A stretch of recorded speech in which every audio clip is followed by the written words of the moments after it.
12 ফেব্রুয়ারি দুটি নির্বাচন হয়েছে একসাথে, সংসদ নির্বাচন এবং গণভোট, এবং সেটি একটা প্রেসিডেন্সিয়াল অর্ডারের মাধ্যমে হয়েছে।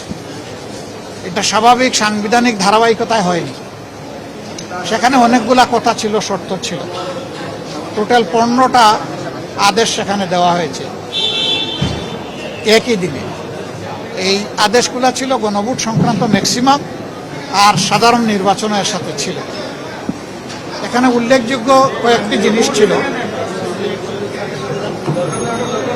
এর মাঝে ছিল যে পার্লামেন্ট নির্বাচন গণভোট অনুষ্ঠিত হওয়ার অব্যবহিত পরে স্বল্পতম সময়ের ভিতরে অধিবেশন আহ্বান করার জন্য প্রধানমন্ত্রী লিখিতভাবে প্রেসিডেন্টকে আহ্বান জানাবেন। তাই করেছেন, কিন্তু তিনি একটা করেছেন, আরেকটা করেন।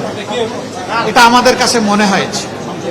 ফলে শুধু জাতীয় সংসদের অধিবেশন ডাকা হয়েছে, কিন্তু সংস্কার পরিষদের অধিবেশন ডাকা হয়। প্রথম দিন যেহেতু